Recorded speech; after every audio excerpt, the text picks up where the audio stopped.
Hello, everybody. Welcome. Let's see. Yeah, I think everything's working all right.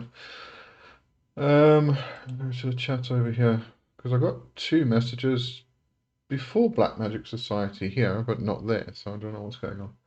Let's see who's here. Money. Well, wish I had more money myself, but Money's here. Male, female, Black Magic Society, Castle, Neo Knights here, Zanka, Kasim, and Richard. Welcome. Thanks for joining.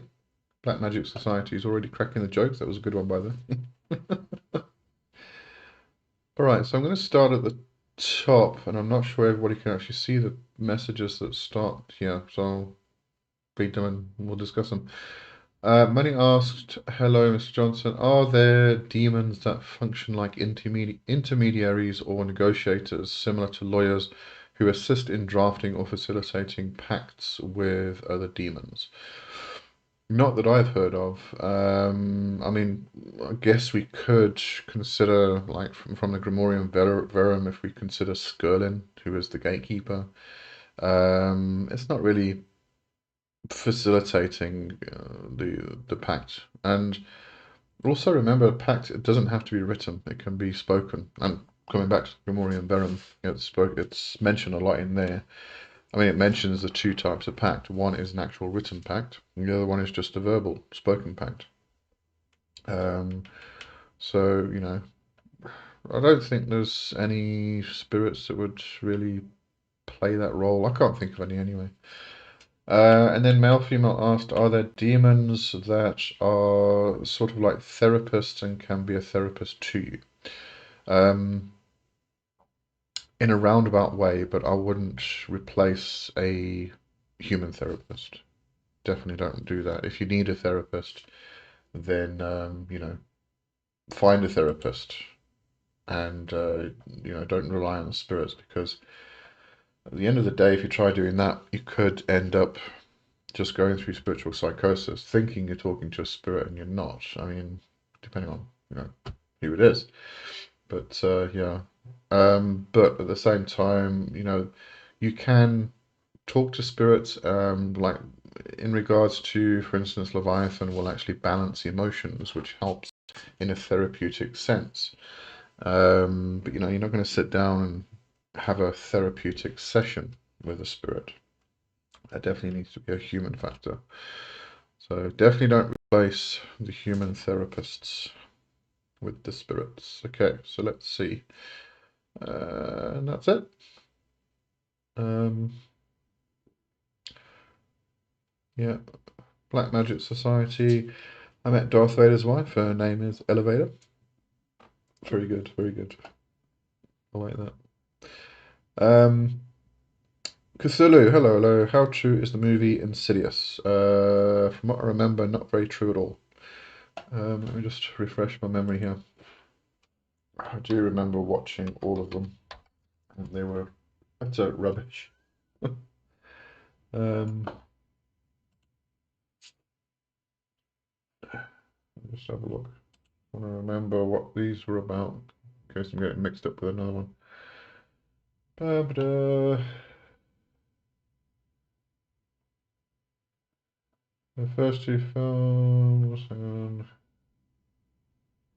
center on a couple who, after their son mysteriously enters a comatose state and becomes a vessel for ghosts in an astral plane, are continuously haunted by demons from a forbidden realm known as the Full. Oh, yeah, this is the one where you've got that old lady who's the medium, and that was just stupid. I mean, that just ended like, she's supposed to be a professional medium, and the first mistake she makes is not closing the door. But no, I mean, there's no such place as the Further. It's not haunted by demons, and it's Hollywood, really. That's all it really boils down to. Um, Richard, I don't know if spirits understand all the nuances of being human, so not the best therapist. Exactly, yeah, exactly right. I mean, yes, you can call on certain spirits to balance emotions, to um, help with the resolution of a problem. and all of those things. They don't really do it for you. They kind of guide you through the process of coming to those conclusions yourself, which I guess a therapist does at the end of the day. But yeah, they don't function in a human world, and so therefore, it's just you can't replace a human therapist with a spirit. Right? What it boils down to, really. Balem, Andras wanted me to speak with a psychologist, but I think spirits like Leviathan, Dantalion could also work as psychologists, but again, speak with human psychologists as well. Yeah, yeah. As I say, they can guide you, they can help you, but you know, if, for instance, and I'm not saying anybody here does fall into this bracket, but I'm just saying, if, for instance, somebody gets this idea that spirits can be their therapists and they are literally schizophrenic, it's going to be a problem. Even the idea of just putting it out there that spirits can be therapists is extremely dangerous to a lot of people. So human human therapists, just stick to them. Turner, what are some of the best ways to intercede for loved ones who are struggling, not replacing therapy, of course, spells, prayers, rituals? Actually get hold of depends on what tradition we're talking. Their holy guardian angel, their fetch mate, their fetch beast, their personal daimon, the them in the spiritual sense. Get hold of that aspect of them and speak to that particular aspect and can help them through a lot of difficult situations. I just wanted to make my screen bigger. But yeah, otherwise spells, prayers, ritual, all of that stuff can help. But at the same time, you also need to divination. Do the divination first to make sure that what you want to do is helpful, because you might think it's helpful because you're trying to help the person, but at the same time, again, coming back to situation, it's a very situational thing. What they're going through could be something they need to go through to get to something else. And if you do spell work to stop that, then you're stopping the progress, the natural progress that they need to go through. So do divination first and find out what's going on. And if you do want to do something, find out if it's a good thing to do or if it will hinder their progress or something like that. Yeah, no, it is a very, very situational thing, and you can't really speak broadly about it. Black Magic Society. Oh no, well, I was thinking a question up. Will you continue your sound therapy you used to do? My butt is kicked from all cosmic activity with interstellar objects. Oh, you mean the when I used to do the spontaneous singing on the lives? I don't know. I haven't really thought about it. We could have a look at it every now and again, I suppose. If it helps, then maybe we should.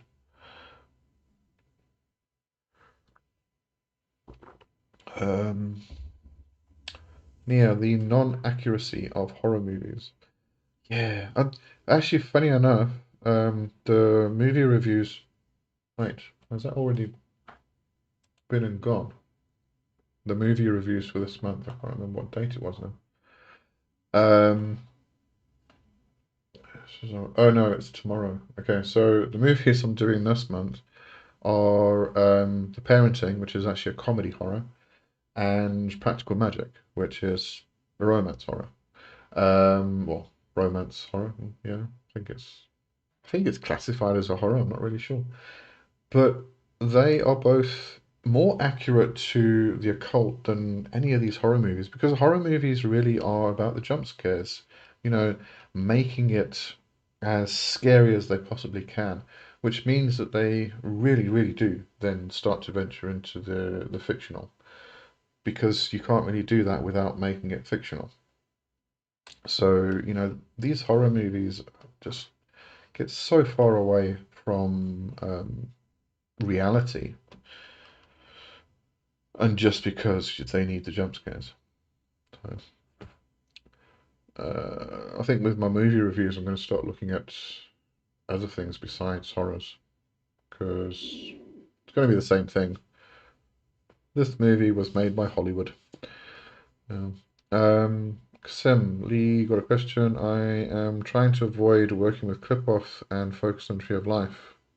Okay, do that because I don't work with the clip-off at all. However, all of my research seems to point to people mostly working with clip-off. Any thoughts on this? You are researching the wrong people. If you want to, you see, the clip-off is very much rooted in Christian and Hermetic Kabbalah. So if you want to stick with the Hermetic Kabbalah, then have a look at Golden Dawn. I would actually suggest that you have a look at William G. Gray. I'm going to just make sure I got the spelling of Gray right, because sometimes I spell it with an E and sometimes I start with an A, and put it in the chat here. Have a look at books by William G. Gray. He will teach you Kabbalah the way it's supposed to be taught. Yeah, there we go. Yeah. And this was before all of the modern clipotic nonsense came about. So have a look at that author. Loads and loads of books.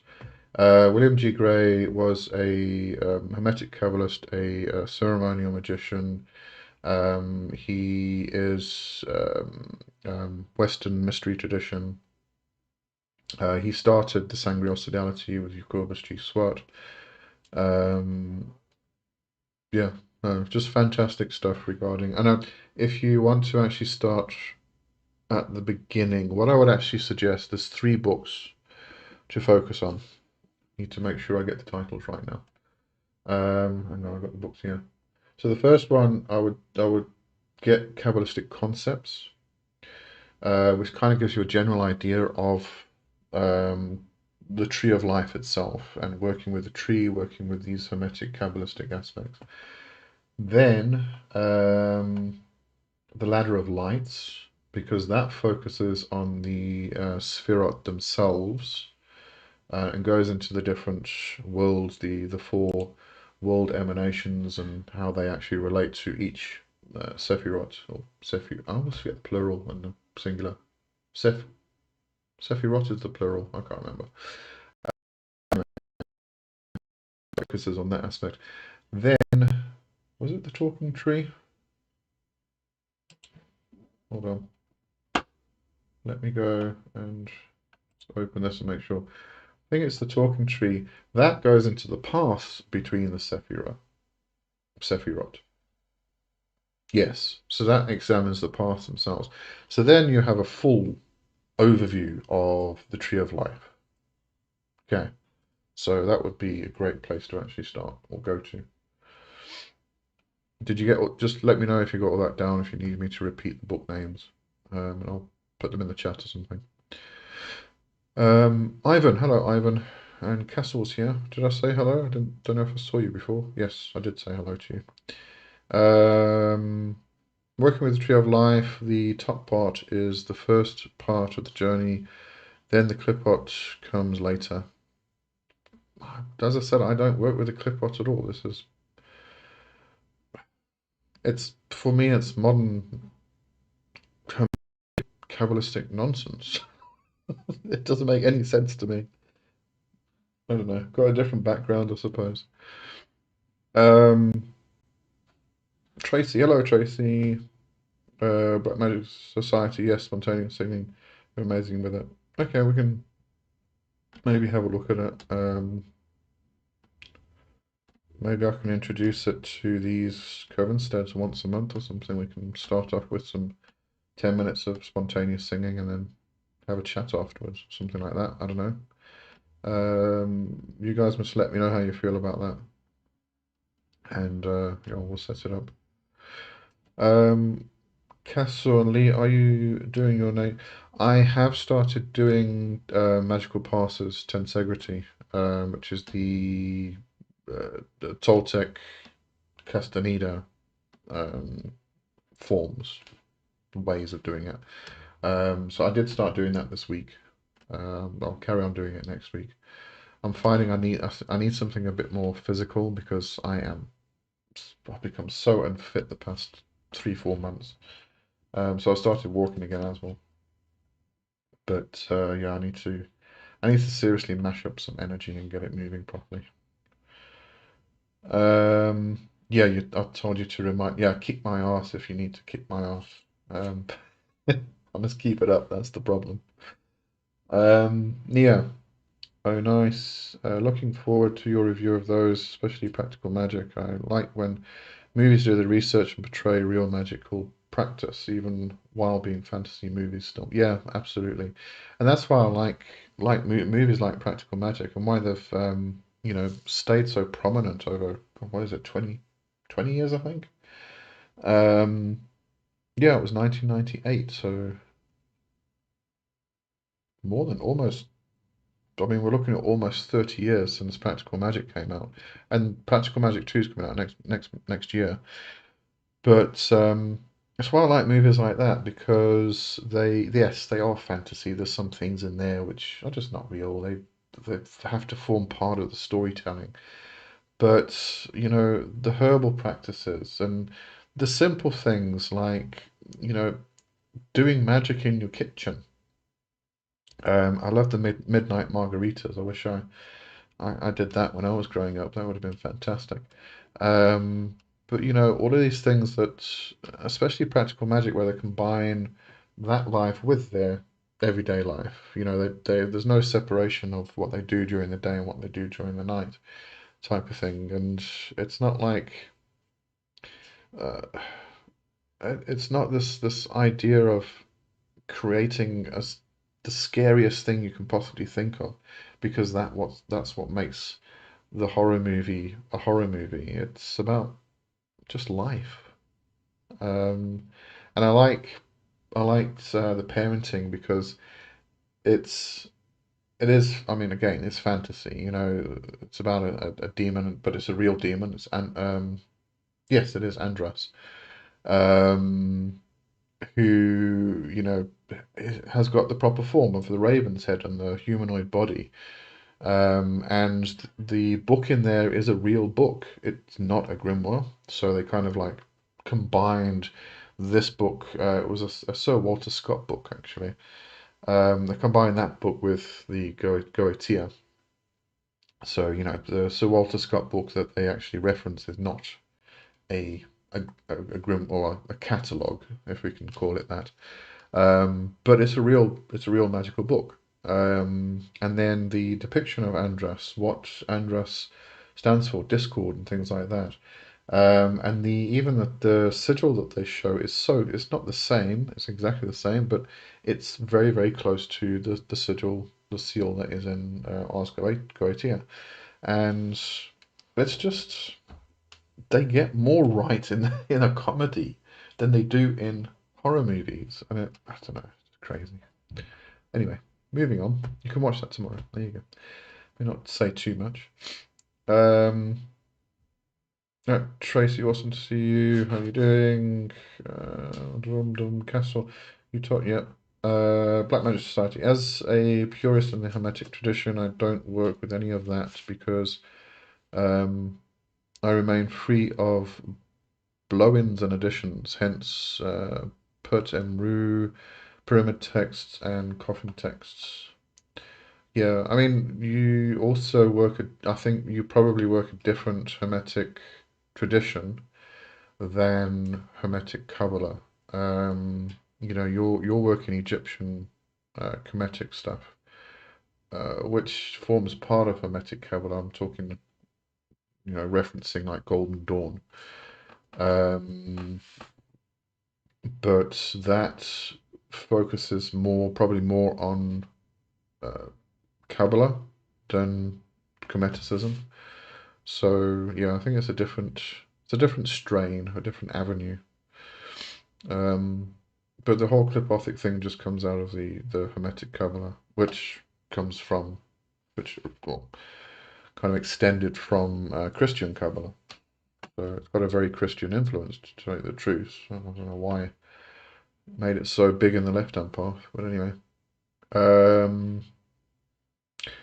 Andrea, great to see you. Tracy, Andrea's here. Hello, Andrea. Did I say hello to Andrea? I don't know. Hello, Andrea. Um,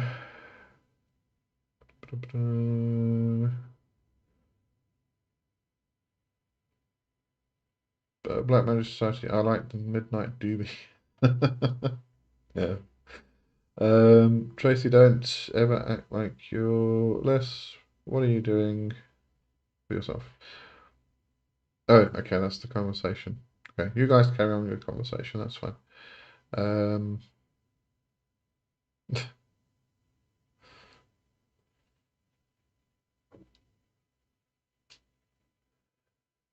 oh, what happened to my thumb?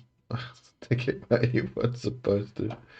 Yeah, I actually I cut it open or slashed it open. I was washing the dishes, believe it or not. I was washing the inside of a glass and it broke.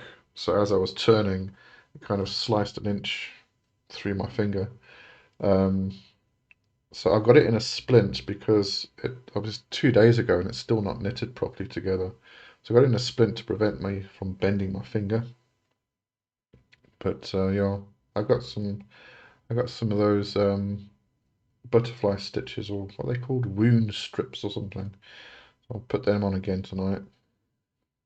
Don't know, hopefully it starts. Every time I take the bloody thing off, it stops bleeding again. It's bloody irritating. You know how much you need your thumb. Oh, anyway, Trinity. Hello, Trinity. Um, Black Magic Society. Yes, that's why I reject Hellenistic add-ons. By the way, yeah, yeah. I mean, some people want to keep it pure, like you do. Other people will bring in, the Greco-Roman stuff. Other people will go into the Hermetic Kabbalah. Um, it's just inclusions here and there, and it depends which route one you go down, what worldview you hold. But yeah. Andrea, I just landed, Lee. Sorry I'm late. That's okay. You're not late. Black Mirror Society. Ouch. Retired sous chef. Have seen nasty burns and cuts in many production kitchens. Yeah, bloody kitchens. They're fucking dangerous things. Washing dishes is a dangerous act. Nia, I recently heard another practitioner say they don't celebrate the Sabbaths because the Wheel of the Year is a Wiccan invention, but it's also based on festivals way older than Wicca, though opinion. Yes, yes, yeah, yeah. You'll find that the um, um, the harvest festivals they've got a long history going into Celtic and everything else. So yes, they do have a lot of history. The Wheel of the Year as a Wiccan invention has some basis, but doesn't really. There were some traditions who also celebrated the equinoxes and the solstices. They just didn't call it by the names that we kind of commonly know them today, like Litha, Mabon. Yule is one that has a history to it.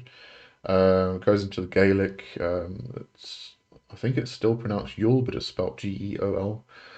Um, and then Midsummer was Litha. So I don't use these names myself, so I kind of battled to try and remember what they were. Which means Mabon is the autumn, which is a silly name to call the autumn equinox. So what was the spring equinox? Hang on, let's have a look. It's research time. I keep forgetting to put up a screen where you can see what research I'm doing. Um, Wiccan holidays. There we go. That's going to be the easiest. Let's see. So you'll Ostora. That's the other one. Yeah. So those were actually names given to those particular holy days or Sabbats in the 1960s by a guy named Kelly. Hold on. I think I can find the history over here. Let's have a look. Origins. Let's just search for Kelly.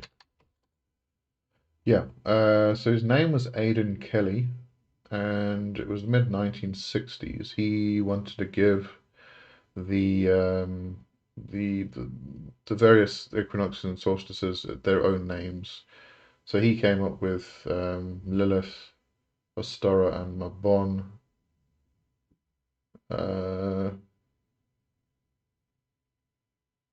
In 1974, which were then promoted by Timothy Zell, which is Oberon Zell, through his Green Egg magazine. So it was a very kind of like Wiccan modern. It's a modern Wiccan invention anyway. Let's put it that way. So there is some truth to that, and it's not completely true either. If that makes sense. All right, let me carry on then. Richard, sounds like you should have gotten stitches. I probably should have, but I'm not going to hospital for a cut on my finger.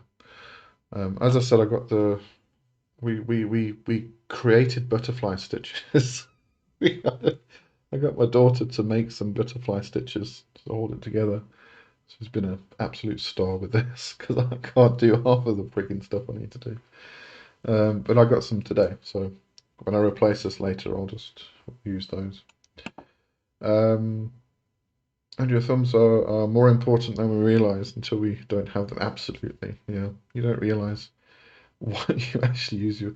I do like a 3 card pull every morning just to it's just practice to keep the muscles going and just to see what my day is going to be like.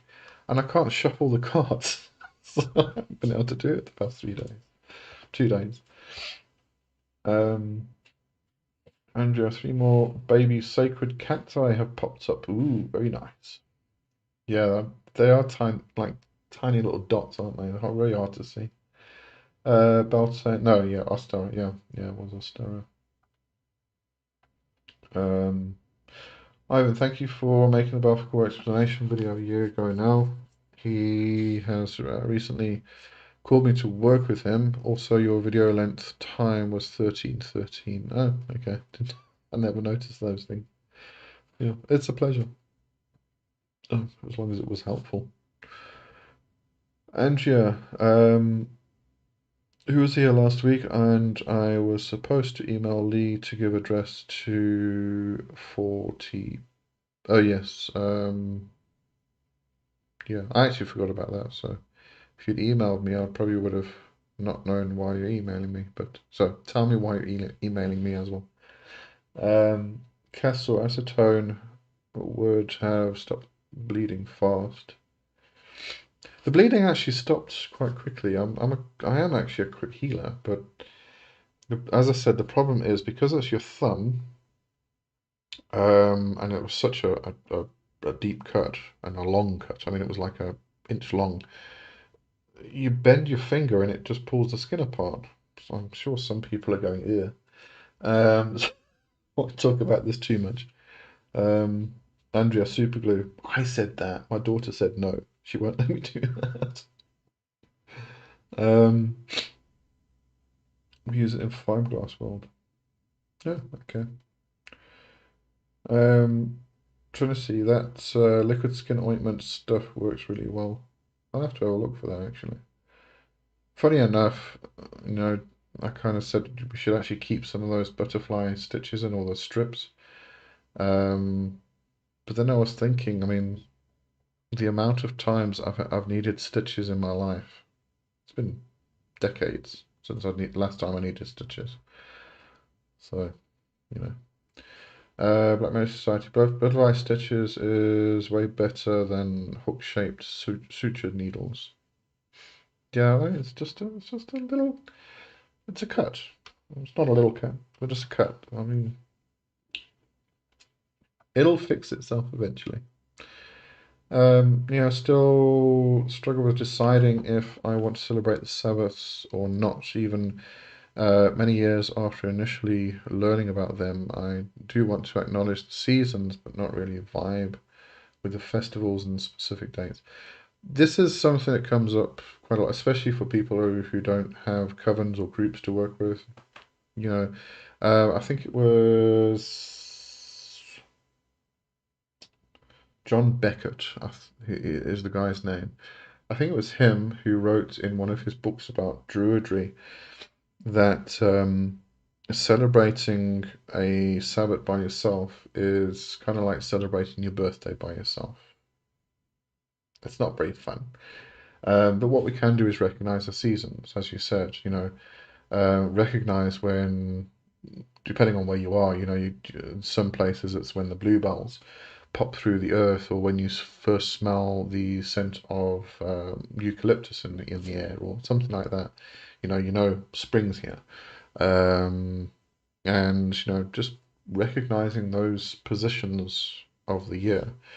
There is another way you can actually do this, and it's if you have a look at a book called, I think it's just called Wheel of the Year. Um, Find the right one. Not that one.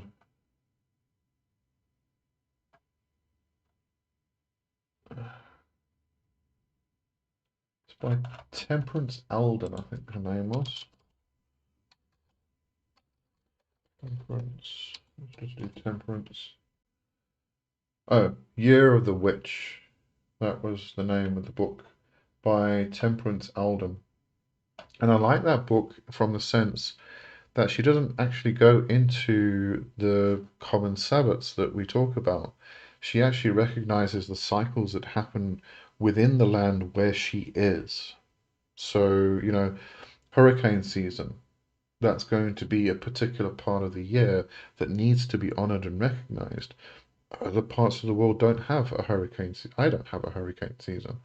So, it's about being a witch is about connecting with the land, and this is a great way to connect with the land, is recognize the parts of the year that are specific to where you are, the land you are on, that you are connecting with. And this is a great book for it, I thought. And I was actually surprised when I read this book because you read, Year of the Witch. What's called Year of the Witch? Let me just double check because I think she came out with a second book. Um,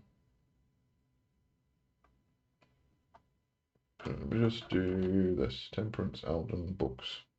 You can see if.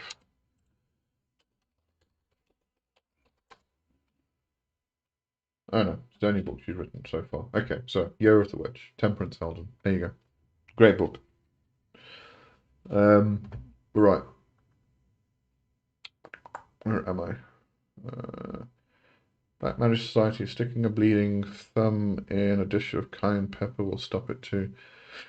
It doesn't burn, but it does tingle. We actually used to use sugar. Just put sugar on it and it congeals the blood. It works pretty well as well. Trinity, interested in anything about your experience working with the spirit Belial? I've been working with them over a year and it's been interesting for me. Can you share any experiences you've had? I don't actually have one, not for any particular reason, just that I don't think we have much in common. That's really what it boils down to.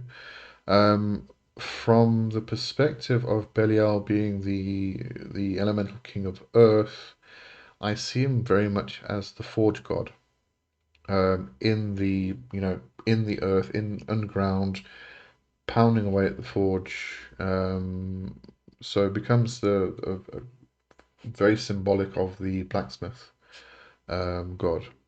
I'm not sure why. That's just the way he comes through for me. But yeah, I mean, I've kind of contacted him for a while, but the relationship just didn't take off. And you find this. I mean, not all spirits are going to work with you, and you don't want to work with all spirits. So yeah, but very Belial is a taskmaster. Very kind of like a very Saturnian kind of energy, actually. Um, very precise and get it done, and we'll talk when you're finished. That stage type of thing. So yeah, great to work with. Um, Castle, I'm getting ready for Samhain and Day of the Dead. Should be a nice day to pass spirit over and communication with the ancestors. Oh yes, absolutely.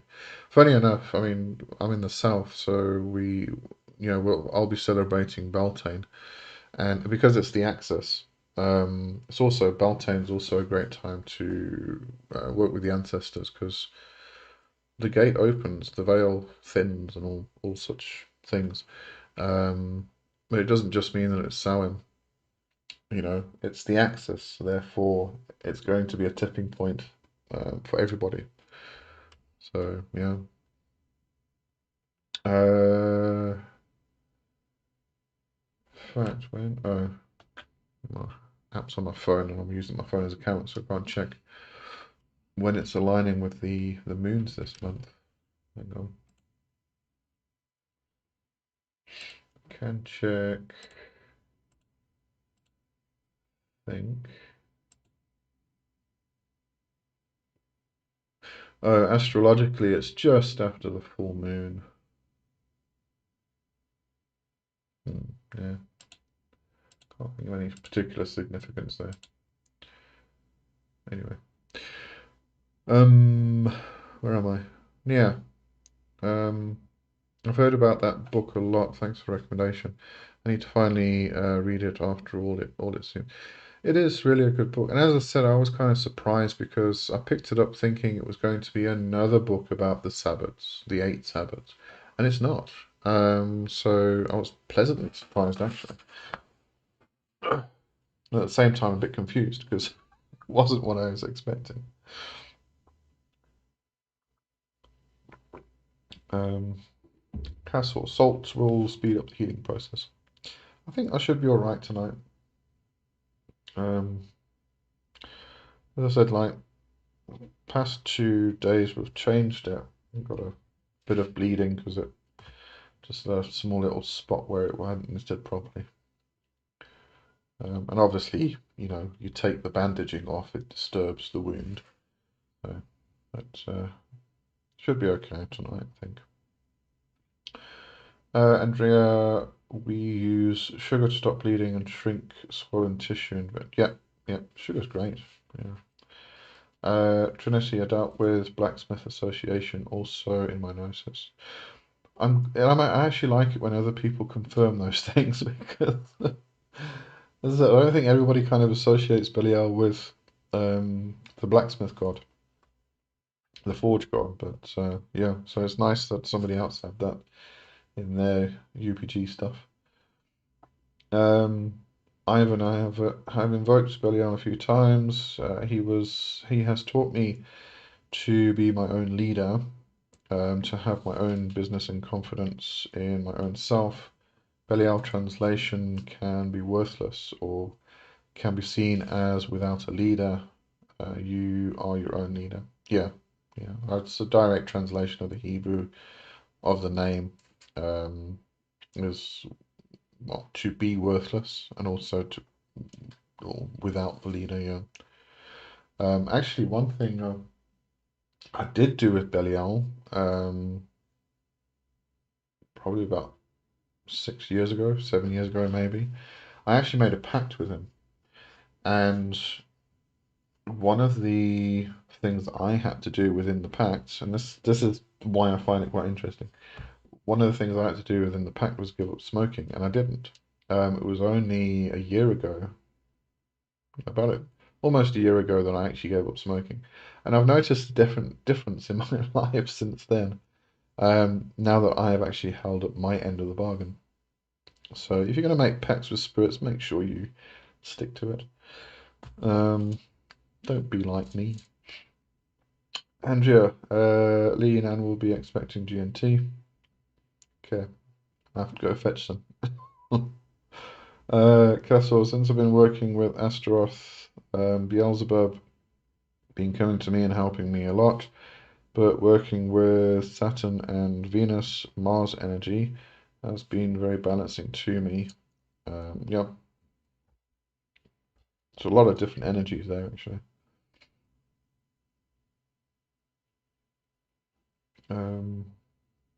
Okay. And then Castle asking Andrea how she is. There we go, there's conversation. There we go. Okay. All right.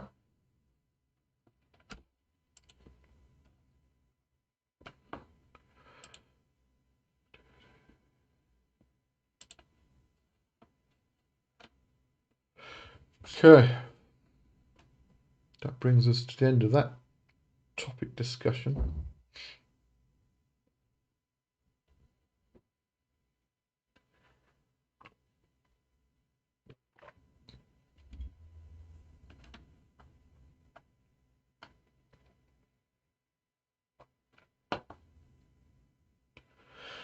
Oh, by the way, if you guys have got any particular things you want me to talk about in videos, just let me know because I'm kind of running out of topics. Oops, the wrong thing now.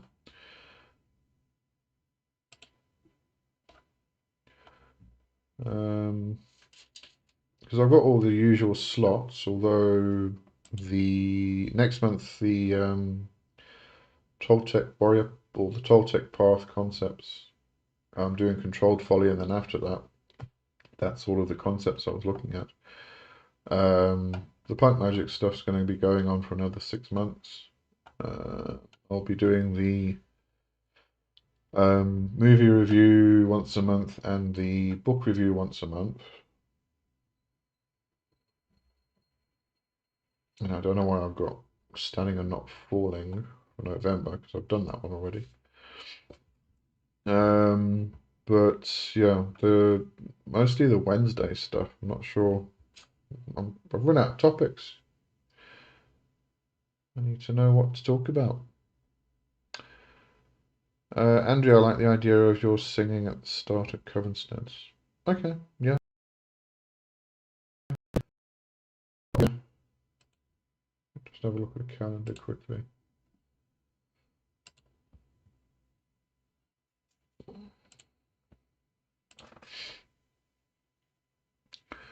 We can do it like mid-month-ish, which would kind of be today, actually.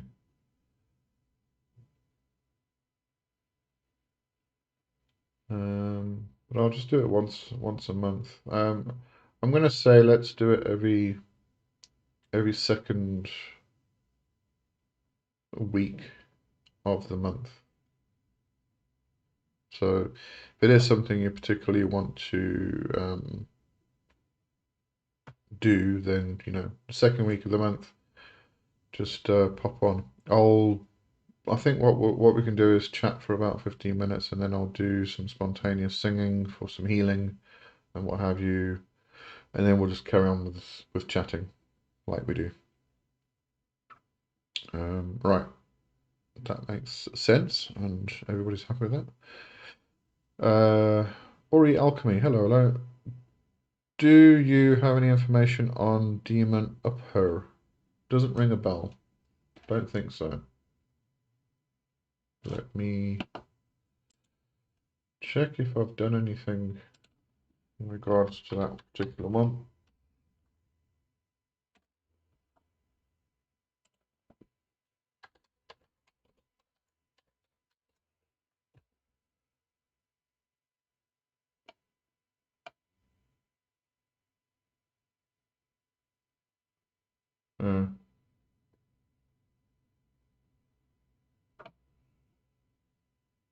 Probably not, because it looks like it's a fictional character.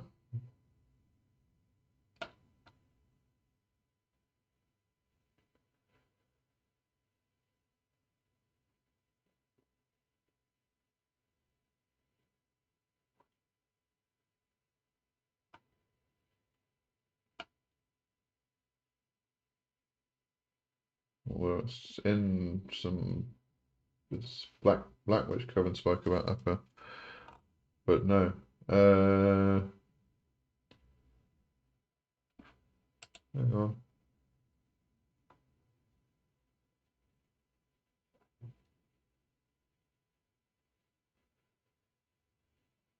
I mean, there's Upior, which is Slavic Turkish folklore, but that's not the same thing.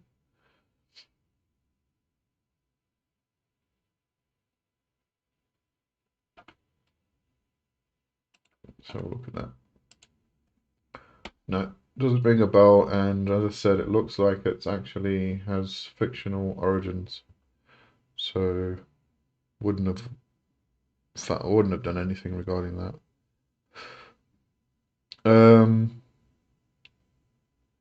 Yeah, no, that's Upior. That's not the same thing. That's different.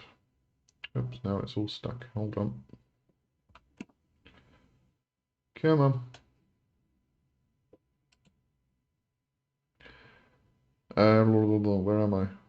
Black Magic Society. I like herb lore associated astrological concepts and crystals and gemstones. Herb lore's great. Castle, been thinking about buying some Hell money for the spirit. I find it an interesting Taoist tradition, but I've been learning a bit in the Taoist magic. Yeah, isn't it? I think it's mostly a Chinese ancestral thing, which yeah falls within the Taoist realm. Andrea, what plans do people have for Halloween? I've got Beltane. I am doing. I don't know if everybody saw. I am going to be doing a special on my spells and services over the 2 week period from from the, I think that's 25th to the 7th of November. Just check. There's going to be 25% off spells and services on my website. Oh, everything's slow on my computer. What's going on?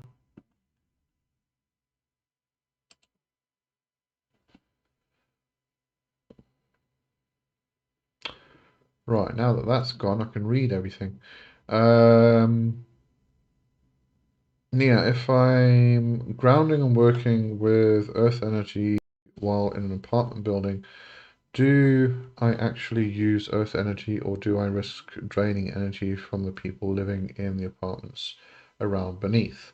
Sorry if there's an obvious answer to this. It was floating. It's actually not an obvious answer, to tell you the truth. But have a look at around you. The floor, the walls, the ceiling, cupboards are made from natural things. So, for instance, you might have walls which are made of wood. I've got walls which are made of bricks, which is made from the earth. So, even if you're on, it doesn't matter what floor you're on, you can still connect with nature, with the everything around you because it's all made from things from nature. It's just not you're not sitting with a green tree. You are just sitting on a floor, it might be a slab, which is made of concrete.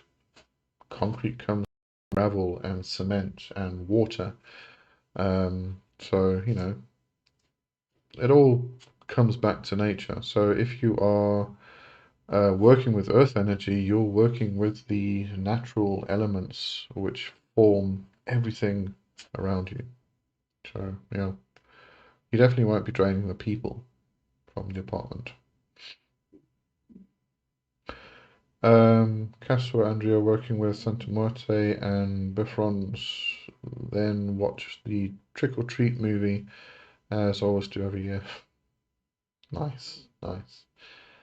Richard, if Europe celebrates Walpurgisnacht, when we do Samhain, when do we have it? Walpurgisnacht is like a second Samhain. What? When do we have it? You mean Walpurgisnacht? Um, if it's if it's a seasonal thing, then it's going to be switched. Let's have a look here. Now I'm getting bloody fucking confused.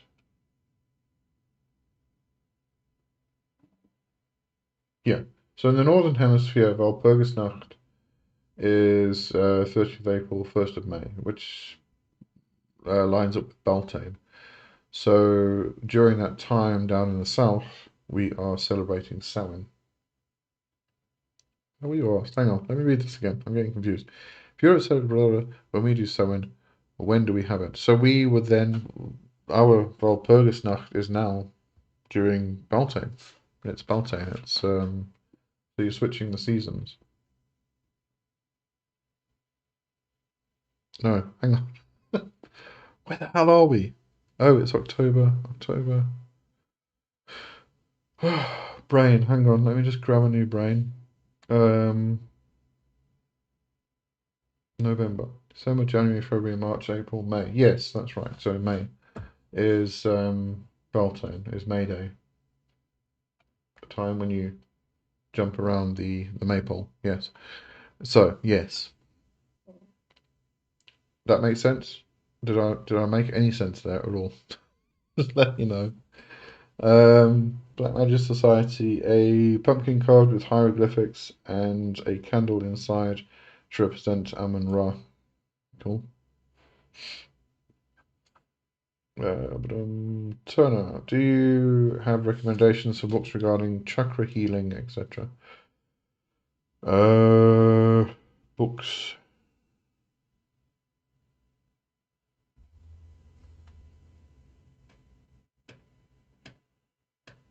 Mm,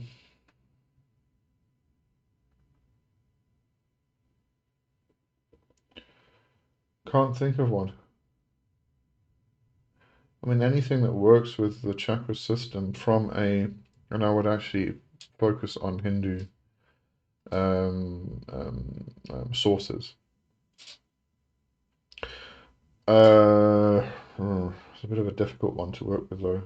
I would say there's a book by Swami Satyananda Saraswati called Kundalini Yoga, which focuses on the chakra system, obviously. And through the exercises, through the practices, you work with the entire energy body. So that would be helpful. I mean, I'm a Reiki master, so that comes in handy with chakra healing itself. But I think it's better to work with the entire system rather than just singling out a chakra which may need to be healed. Because the problem is, if we kind of like have this idea in the West that a particular chakra is not spinning right, or it's not spinning in the direction that it should be, or something like that, or it's kind of like flat or whatever, then we focus on that particular chakra and to heal it. And the problem is when you're focusing on one chakra, you are ignoring the rest. So what happens is you may get an imbalance. You've got an imbalance already. You're working on that chakra to create a balance, but you actually create another imbalance. So it's better to work on the entire body and the entire system. And um, coming back to Kasor about this, Qigong, you know, or I'm now doing tensegrity, magical passes from Castaneda, doing yoga or something like that that works on the energy body, works on getting the channels and the meridians and the energy flowing properly, that's going to heal chakras because you can't you can't get the energy system flowing properly without healing everything within the energy system.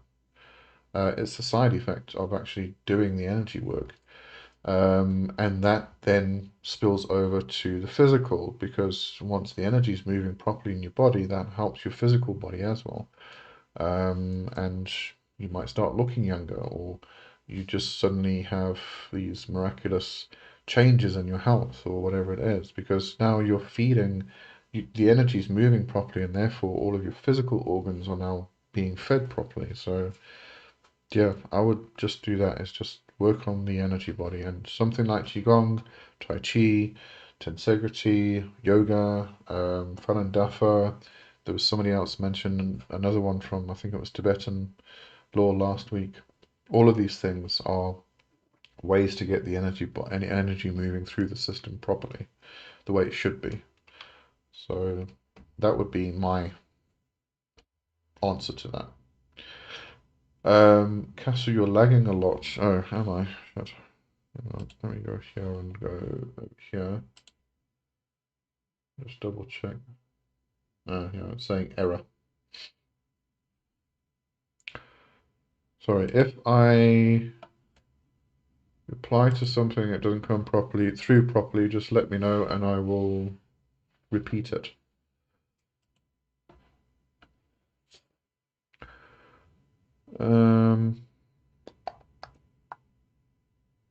Like, yeah, Walpurgisnacht is Beltane as far as I know.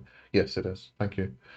I just all these different names. I have to keep checking them. Um, Malcolm, hello, Malcolm. Hello from Los Angeles. Welcome. Thanks for joining. Andrea, Alistair is depressed again, and I'm getting pissed off with it. Get him in the kitchen. Get him to cook you something. Castle, you could open up the lesser or greater orbit. Yeah, absolutely. Actually, yeah, you can do that with just straightforward meditation to get the energy working through the, as through the orbit. Um, so from the perineum up through the spine, over the top of the head, connects to with the tongue, the circuit, and then down the front, back down to the perineum. Get the whole thing cycling, moving through your system. But that's part of qigong practice. Right, Kasim, you mentioned earlier you don't work with clip-offs, but at the same time you work with demons. Am I right in thinking you are working with these intelligences independently? I don't think the demons got anything to do with the clip-offs. The clip-off, in a modern Western sense, is a complete invention. It's not even. I mean, it ties in with Hermetic Kabbalah, which isn't even a proper interpretation from Jewish Kabbalah. Um, if you actually go onto the Esoterica channel, um, Dr. Justin Sledge actually speaks about this pretty well. The idea of the clip-off really spoken about in the Zohar, and even then, I mean, the scholars of Jewish Kabbalah don't really understand the clip-off. There is an understanding, but even in the Zohar, there's like 4 or 5 different interpretations of what it is, and where it's situated, where it comes from. Stories behind it, and modern scholars can't really decide, can't really put their finger on it. So for all of a sudden Western magicians to say, "Oh, we know what the Qliphoth is and X, Y, and Z," it's a complete invention. So the Qlipa is the shell, and we want to get to the underworld. We want to get to the other world. This is the shell, the physical illusion, the construct, the consensual reality that we live in. This is the klipa. This is the shell, the husk. The shards that were thrown off during the creation, during the explosion, the Big Bang or whatever. Um, so this is the klipa, and we want to get to the underworld. Therefore, we've got to go under the skin, beneath the shell. and get to the juicy parts inside. If you take an orange, you've got the skin on the outside and then all the fruit inside, and you want to get to the fruit inside because eating the skin it tastes really gross. I don't want to eat the skin. So we take the skin off and we put it over there and we get to the fruity bits. And then obviously we have to come back to the skin because we have to live in this reality. But it's got nothing to do with the demons. I mean, the demons are they are specific spirits. They are phonic spirits, and if we, depending on how you interpret demon as well, Connolly mentions in her modern demonology practice that daemon is a um, higher intelligence. I feel like I'm getting that wrong. Divine intelligence, that's the word to use, divine intelligence. And a divine intelligence is a god, a goddess, an angel, an archangel, a chthonic spirit, fae, nature spirits. These are all divine intelligences. Everything. We are divine intelligences. We are daimon. So, but that particular um, tradition, the pantheon that's worked with, is revolves around the grimoires, revolves around the near Middle East, so Egypt, Sumeria, Greco-Roman, that type of area. So that's the kind of spirits you end up working with. Um, but I think too many people are starting to bring this idea of the infernals, and I hate using that word infernals because it's so Christian. And and then that ties back to the Christian idea of what demons are, which are these evil things, the infernals, the things from hell. Hell is a Christian construct. The hell of Christian hell, anyway, is a Christian construct. That's also a complete invention and a modern invention again. Um, and this is not what demons are. Demons come from, or the word itself comes from daemon and daimon, which is Greek and Latin for tutelary spirit, a spirit which can teach you and guard you at the same time. So, but if we're working with the grimoires, the Ars Goetia, the Grimorium Verum, etc., we're working with spirits which tend to be chthonic, very underworldly, very earthy, connect or aligned closer with our physical world, our earthly realm type of thing. Um, but it's got absolutely nothing to do with the clipboard. Because, as I said, what we experience in the Western magic regarding the clipboard is a modern invention. All it really is. All right, I'm going to carry on now because that's a lot of rambling. Castle. It will also heal you fast with Neigong and Qigong and doing fire and water meditation of the Taoist way. Yep, yep. Obviously, Qigong is not going to be for everybody. I do enjoy Qigong. It feels freer than a lot of yoga's just very difficult for me. Um, but it's why I like Tensegrity or the magical passes as well because it's similar. You don't have to get the movements perfect, but it's also a bit more physical. So, and I need that at the moment. I do need the physical aspects for my own health. Um, Black Magic Society, nor from anything actually hermetic. No, well, I mean, we say that. As I said, it depends on on the purity of your hermeticism, I suppose. Steve. So hello, Steve. Which demon do you feel you have grown closest to over the years? Probably, talking about specific demons from the grimoires themselves, probably Marbas. Um, Marbas has been fantastic in my healing practice and gifted me a nice water dragon to use in my healing. But I mean, if we're talking about daemon from the broader sense, um, the devil, the devil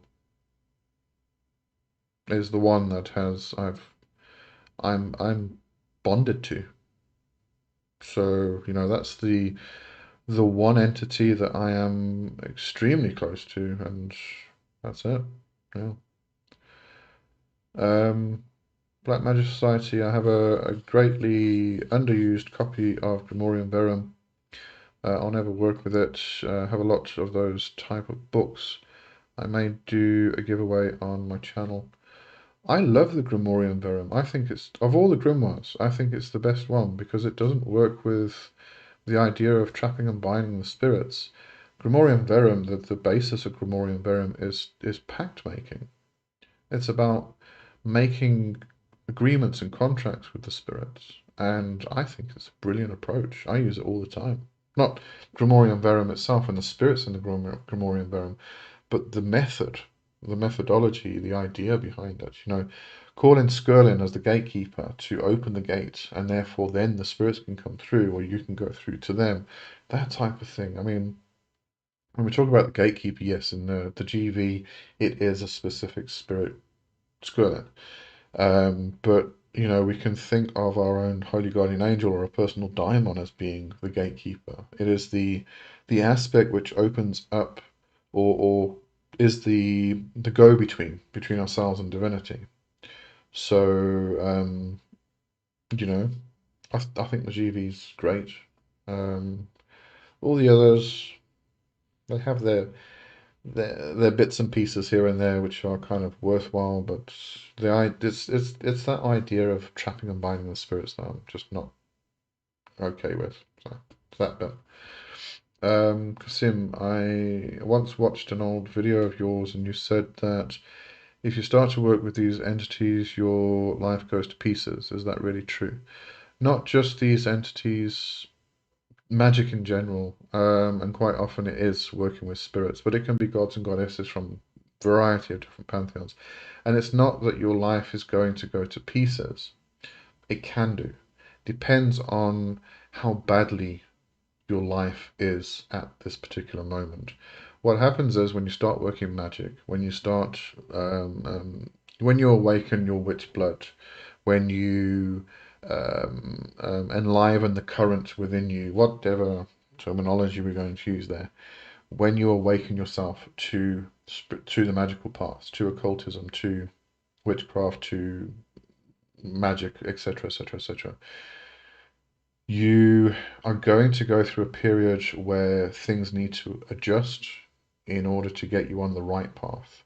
Because quite often people find themselves coming along onto these spiritual paths and their life is an absolute hellhole.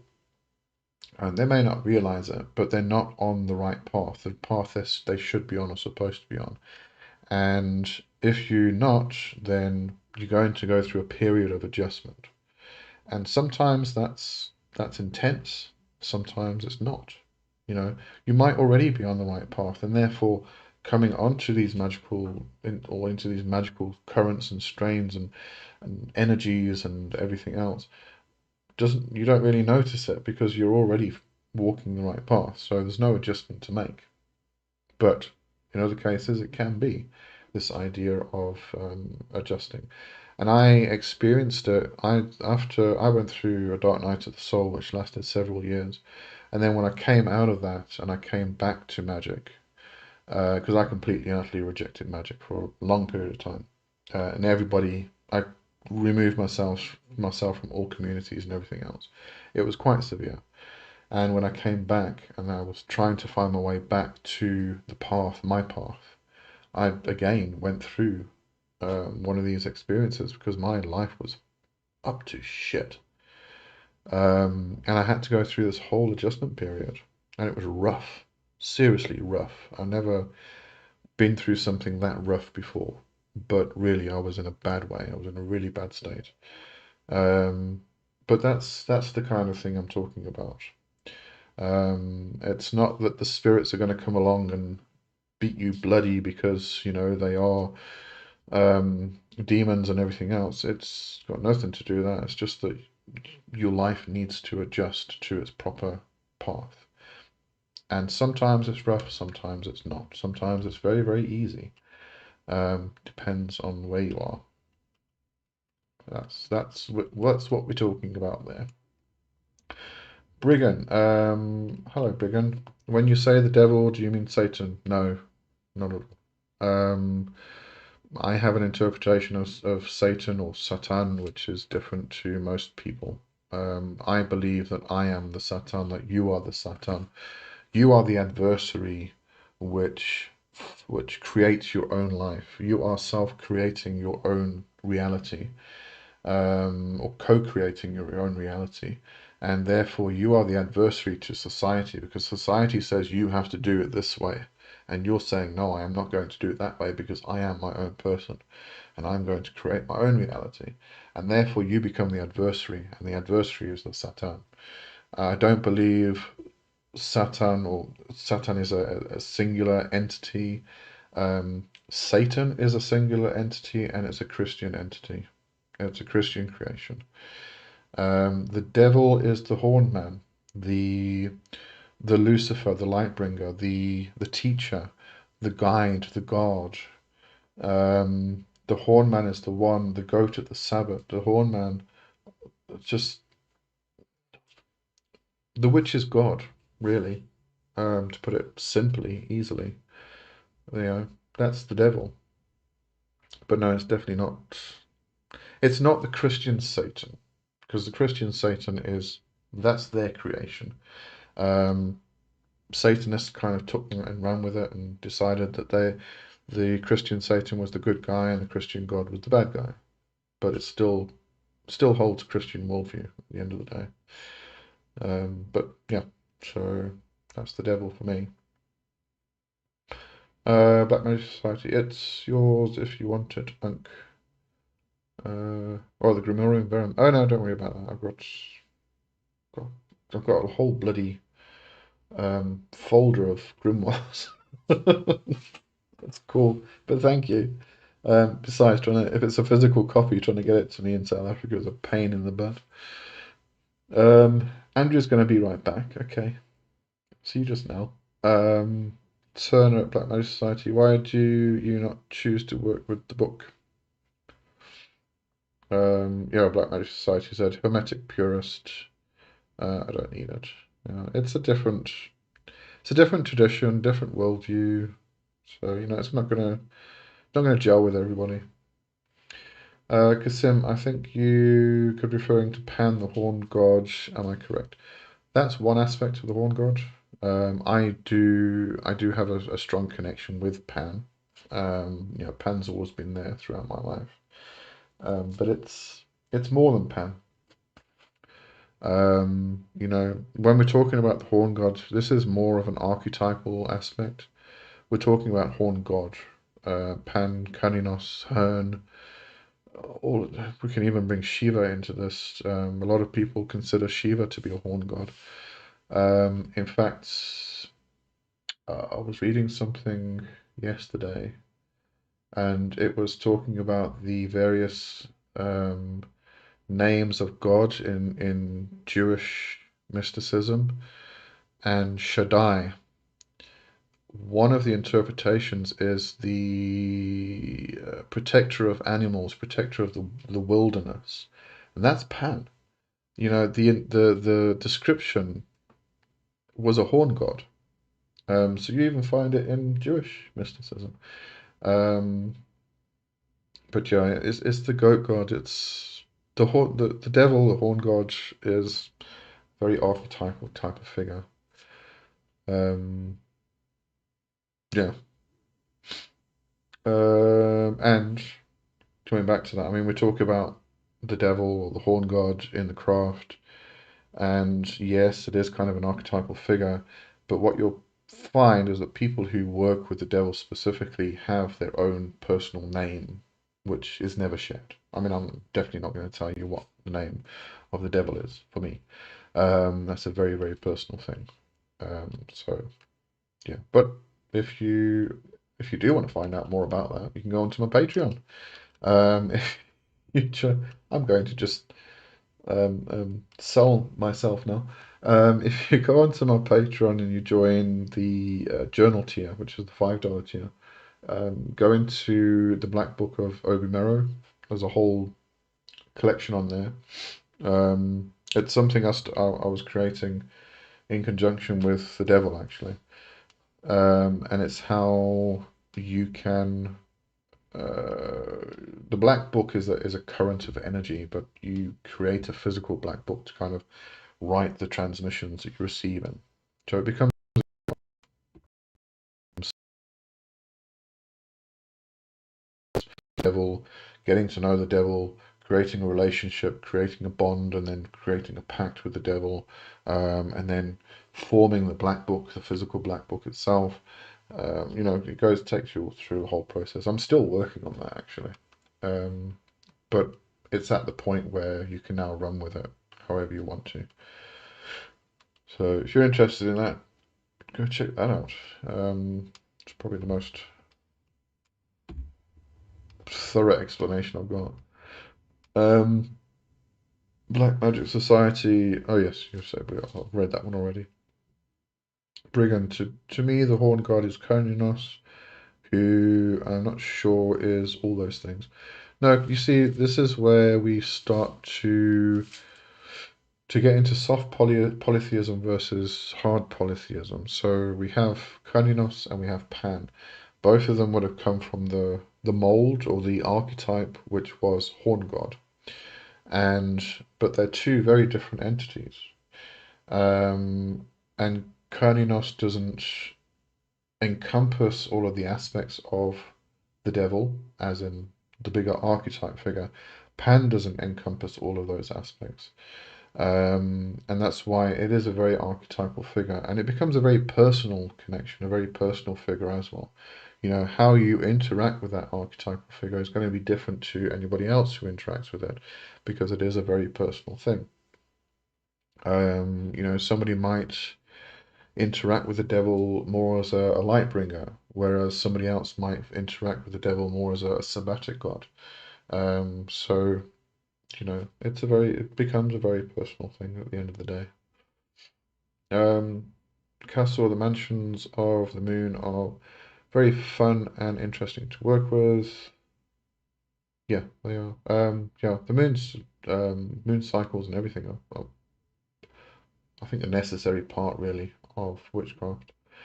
Castle, love working with Pan and Loki. Andrea's back. Hello, Andrea. And Castle, I think that's to do with me working with great grandfather Coyote. Probably, and Pan is a very. I mean, I don't work with Loki myself, but Pan can be very much of a trickster figure.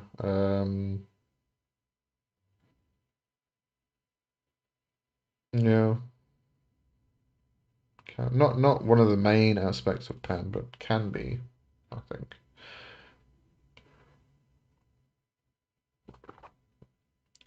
Right, that brings us to the end of that discussion. There we go. It's like we have this flourish of questions and stuff, and then all of a sudden it stops.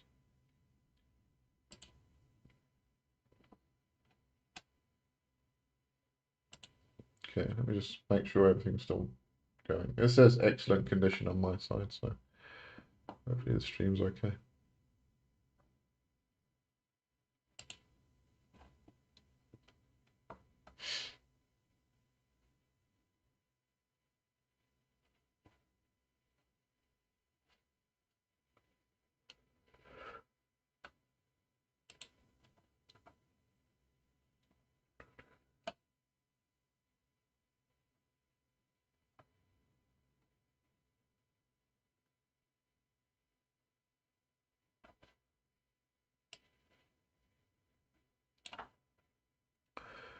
And there was silence. No gremlins. No, we are gremlin free tonight, hopefully. 28 mansions of the moon in Hinduism are equated with Durga and Kali, and I believe Sri Lakshmi. To get into the mansions of the moons are I mostly um, equate with the Picatrix, I think, if I remember correctly.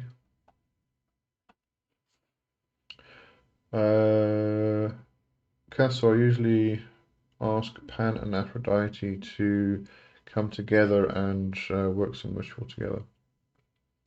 That would be quite an interesting combination. From a frisky sexual perspective, that would be fantastic. Brigham, I have got to go on the big screen. It feels a bit like sitting at the feet of the master. Cool. I hope you have got your slippers on. Don't worry, I washed my feet. Don't worry. Don't have smelly feet. Uh, uh, Castle correctly on the from the Picatrix. Yeah, that's where I recognize it mostly from. But yeah. Sorry, Brigham, I read that wrong. You said I have got you on the big screen. Oh, okay, right. So you're watching me in big format. That's a scary thought. Yeah.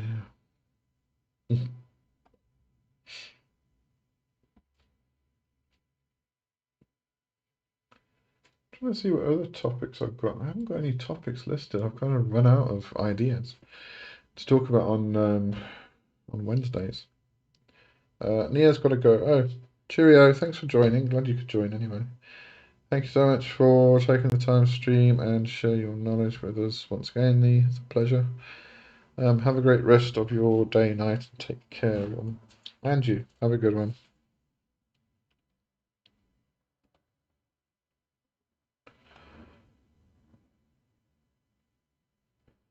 Let's see. Yeah, so the book review this month. Oh, I've got listed as next month. The book review this month is The Way of Fire and Ice by Ryan Smith. Brilliant, brilliant book. I loved it. Great stuff. And then next month I'm doing The Sorcery of Solomon by Sarah Almastros. Loving it. It's about the pentacles from the Lesser Key of Solomon, the 44 pentacles. I love the way she writes. It's like very straightforward, straight to the point, no beating around the bush. And her knowledge of Jewish Kabbalah is excellent. Loving it. And she's got her own little way of doing things, which I'm really enjoying. It's a great method. But, yeah. Oh, my nose is itchy.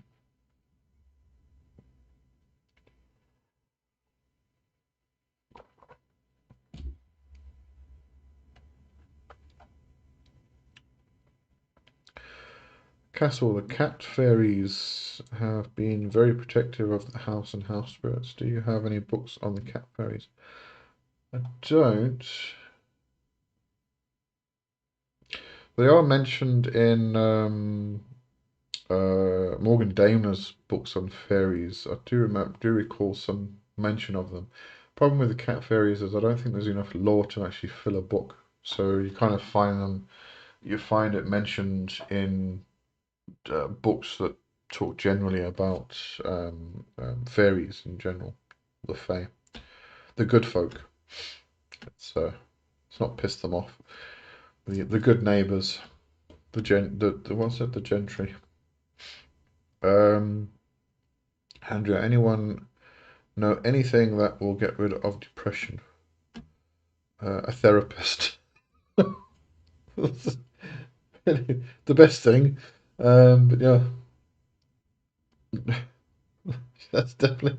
I mean, when it comes to depression and stuff, it's one of those things that you've got to speak to a professional about, unfortunately. Black Magic Society. Has anyone read the book by Ryan McMahon titled The Sun Kings? It's brilliant. I haven't, but it rings a bell. At least I don't think I have. Let's have a look.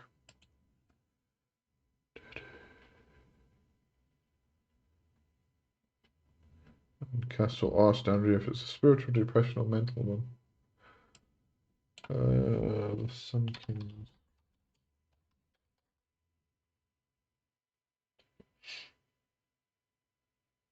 By Ryan. I'm getting a different author here. Mayhem. Oh, Sun King.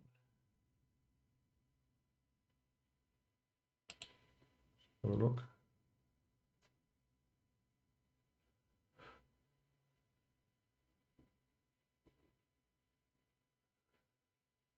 Years of research into the esoteric and metaphysical has prompted another document of self-discovery, drawing the journey from the stars to the temple inside of man, from the native shamans to the Hermetica, from still point to vortex mathematics, we spiral into direct knowing, drawing the ride within the long wave of the infinite.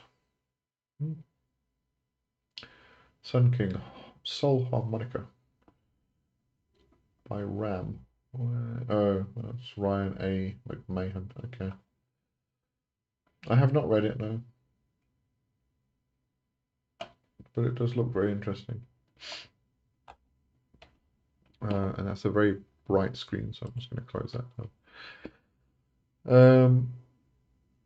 Castle, the Morrigan I work with quite a bit. Ravens and crows have helped me so many times, and I thank them and get with unsalted peanuts and a 20-year-old wine. Lucky ravens and crows. Andrea, it usually happens when we are skint. Oh, yes. So I don't know any. Oh, no, that happens to everybody, I think. It happens to me as well. Yeah. Everything gets better when you got money. I know, don't worry. It goes through cycles.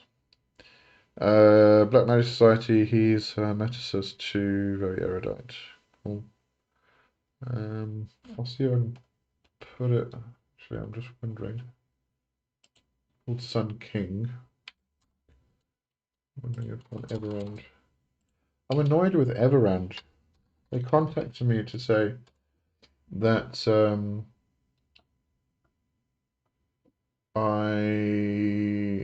they want me to partner with them and join their affiliate program and everything else. So I went to the link, I signed up, and then they approved it, and then I had to agree to the terms and conditions before carrying on. So I decided to read through them, as you should do. And I have to be in the UK or the USA. So I wrote to them and said, I'm not in the UK or USA, I'm in South Africa. And they said, oh, we do apologize. We thought you were in America. And that was it, no kind of like, well, we can adjust it, it doesn't really matter, but it's got to do with the laws or something like that. I don't know. I'm very disappointed because I was looking forward to that. I wanted to do the affiliate program because you can't find it. Apparently, you have to be invited to it. But yeah, yeah, no, it's not on. It's not on Everand, but I'll see if I can find it. That book, The Sun King or Sun King. Right, Ivan, depression is tough. Absolutely. Exercise, proper health and therapy is helpful. What else can help is ancestral veneration sometimes. Forgiving and connecting with your ancestors can help. Help me. Yeah. Again, it depends on the type of depression. It comes in so many forms. Castor, you can get some Palo Santo, sweetgrass, and cedar and sage to bless your body and house. Will probably help you, Andrea. It's very Native American specific, yes. Turner, I know this is a solution, but it's very important to recognize that many people do not have access to therapy. I know, yeah, I know, unfortunately. Those who do not simply have no recourse, then I suppose.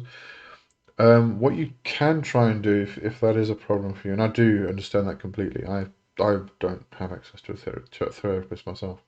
But what you can do, there are groups and they can be very, very good and very, very helpful.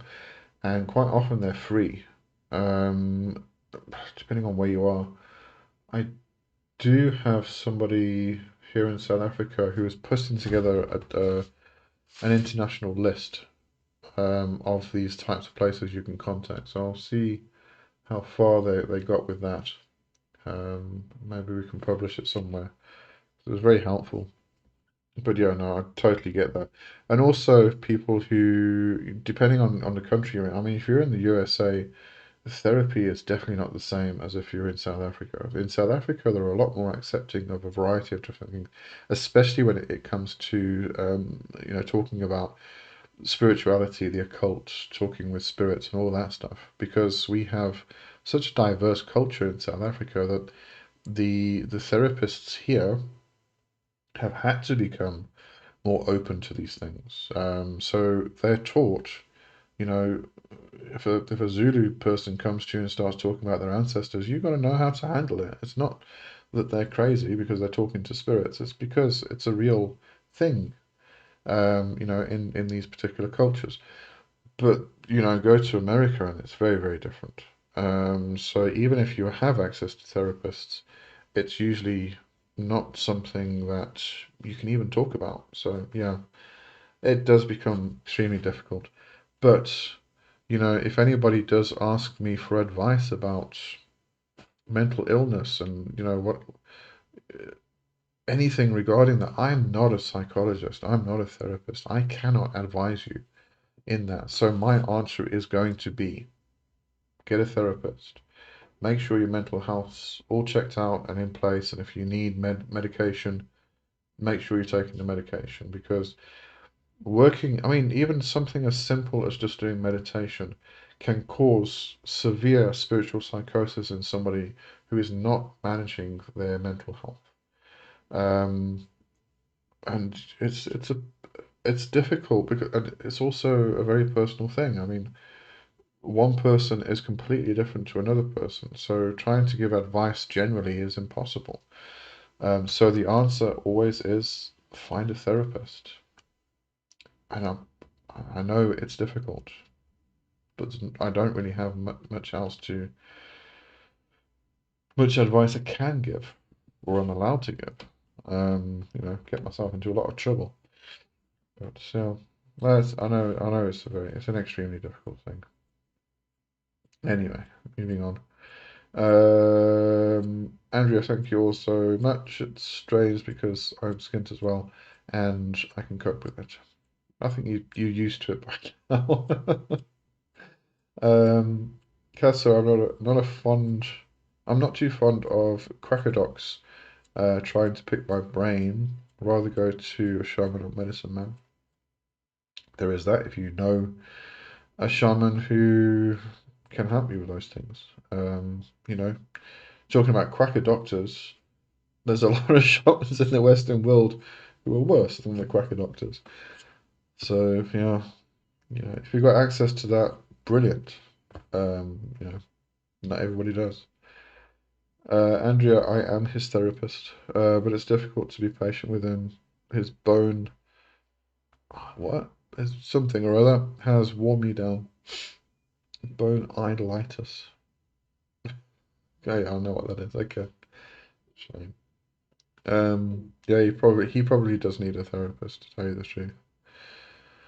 Black Magic Society, turning forks and or belter the hedge help displace stuck mental thought forms. This changes brainwave frequency to aid depressive energies to disperse. There you go. There's another solution. And Kessel said, I've been doing a lot of that because of my shaman medicine man training. Good.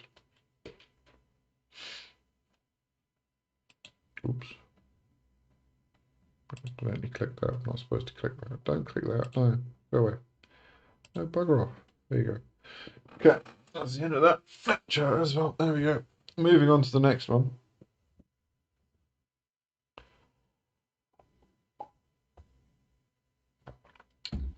Turner, totally get you, Lee. Just FYI, we have what's called the Secular Therapist Project in the States. If you want to Protect yourself from religious discrimination in therapy. Oh, that's good. That's good to hear. So anybody who is in the States who is seeking therapy and having difficulty with the religious discrimination, there is a solution. The Secular Therapy Project. Because I'm sure a lot of people don't even know that exists. So, you know, the more we talk about this stuff, the more stuff you can bring to the table that can help people, the better. Yeah.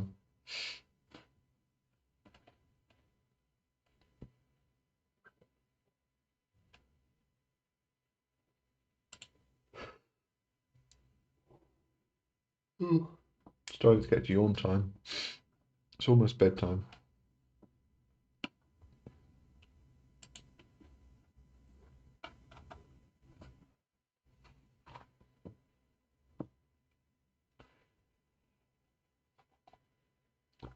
I wanted to actually see what other books this Ryan McMahon has written, because I recognise the name.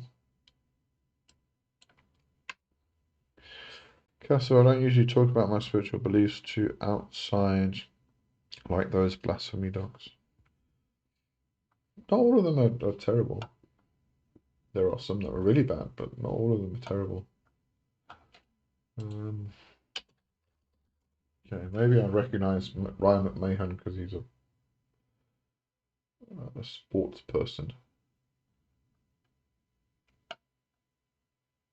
Oh, no, here we go.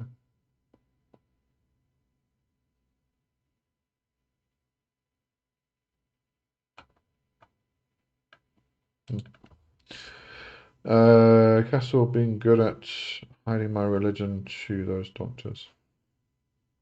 As I said, sometimes you have to. And also, it's very different in South Africa to what it is in the States. You know, so the training is different as well for the psychologists.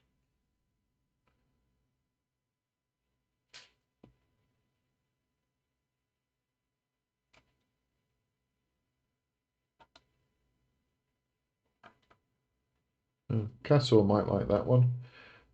Ryan McMahon, one of his books is Plenty Wolf Medicine, 7 Lakota Life Values.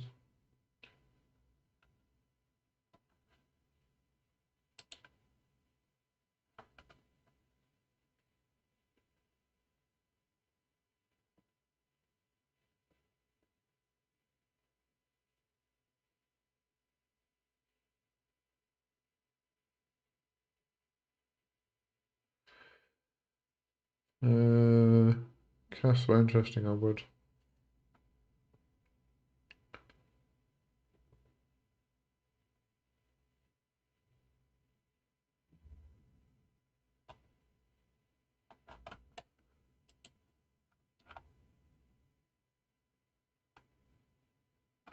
Ryan A. McMahon. I'm going to get a bit more background on the guy. Castle, I got some Sundance music would help everyone. I'd be interested in that. Andrea, something's been eating my tobacco plants. Oh my goodness. Get hold of the spirit of the tobacco plant and ask it to get rid of the bugs.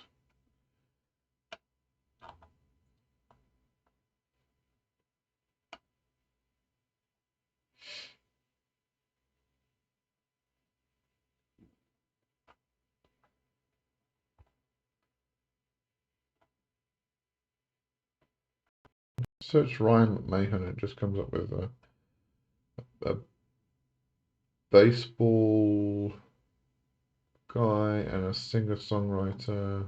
Wasn't really much about the author, except on YouTube, on Amazon. Pity.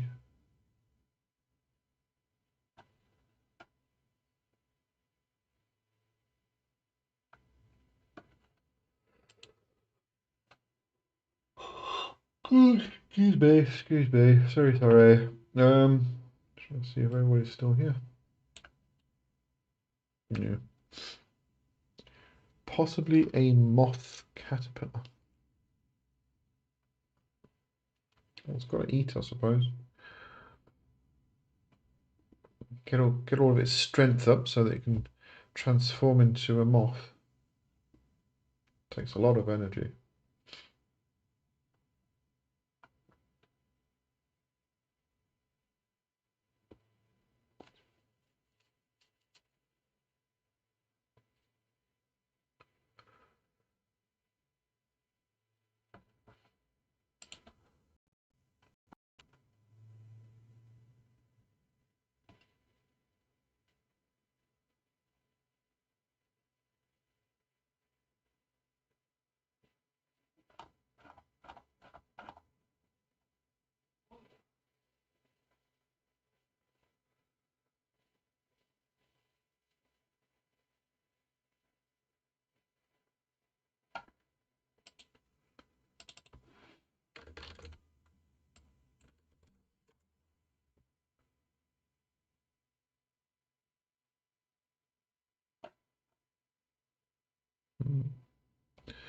Black Magic Society. Andrea, you can light spray mist. Oh, light spray mist. I thought you were lighting spray mist, a light.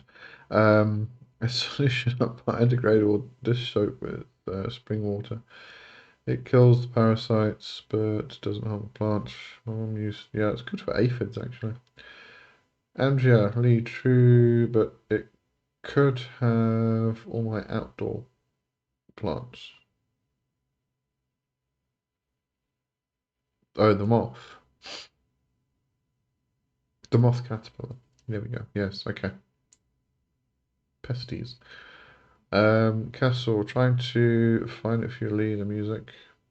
Okay, thanks.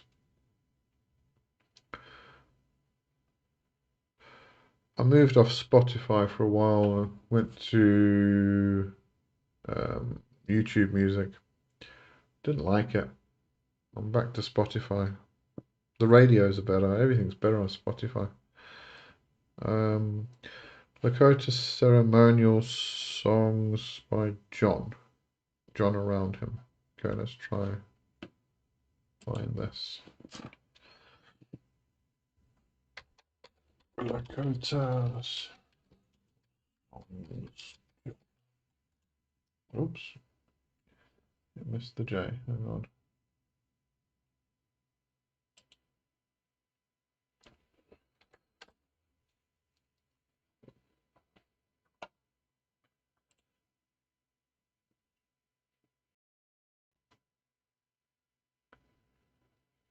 I've got a playlist, but I don't know.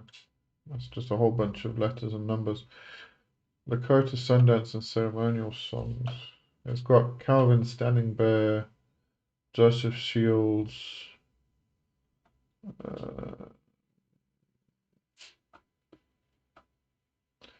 William Horncloud, Lakota Thunder, those people. See if I can find.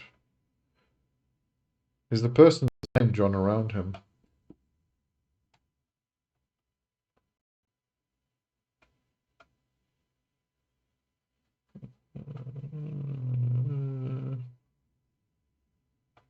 Oh, is that all those artists, are they good? Yeah, that's that one. Okay, I'll put this playlist into a favorite to my library. There we go. Let's do it later. Thank you. I've got quite a few playlists of that nature, like yeah, names have just disappeared again.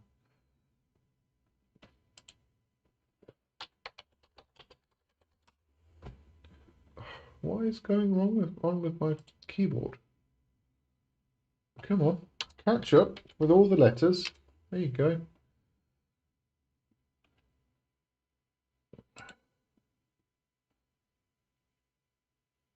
Was it Black Bear? I don't think it was Black Bear. That isn't all right. I don't remember. All the names have gone. But anyway, oh, another good one is Red Shadow Singers. Okay. Red Shadow Singers.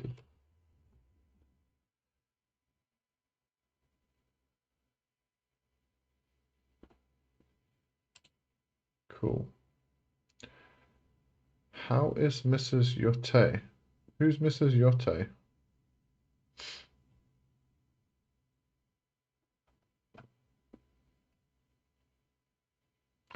Ghost dance songs. Cool.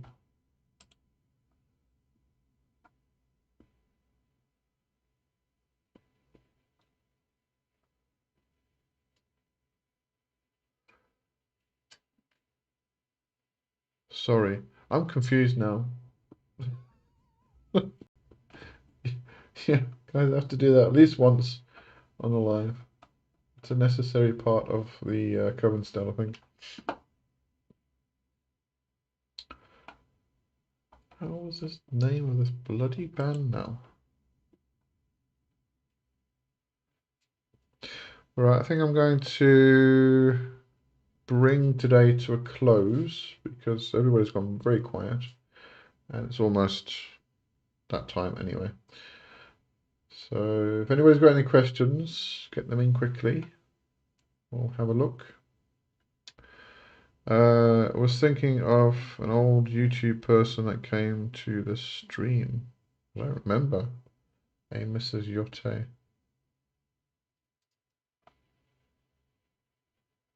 No, it definitely doesn't ring a bell.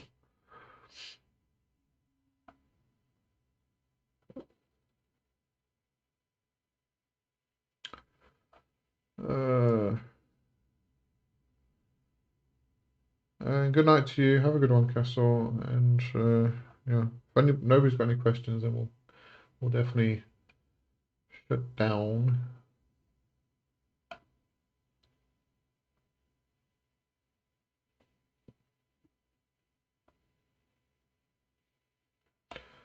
Yeah, I can't find the name in span now. Oh wait, probably find it there.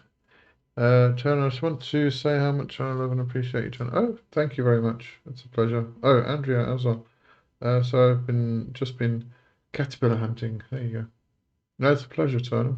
Thank you for saying that. Brilliant. Good night. See, interesting concept, Lee, you had about the devil. I did want to ask you, but do you think God and the devil are the same entity? The Christian God, no, definitely not. The Christian God is all on his little lonesome. Very jealous God. Doesn't like to have any competition. So no, definitely not the same. I did do a video recently about the devil. Hang on, let's see what I called it. Come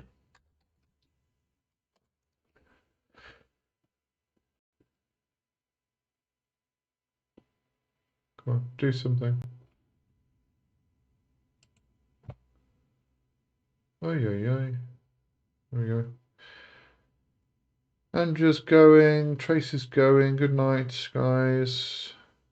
Thank you. Another fascinating live stream. It's a pleasure. Let me just see if I can find the title of this video I did. Yes, it was called The Devil in the Black Book. And I also did one called Who is the Devil? That was, yeah, that was when I was releasing the Meet the Devil course. So there's that one. But the most recent is The Devil in the Black Book, which I think really does kind of speak about the devil, nature. Right, good night, everybody. I'm going to sign off then.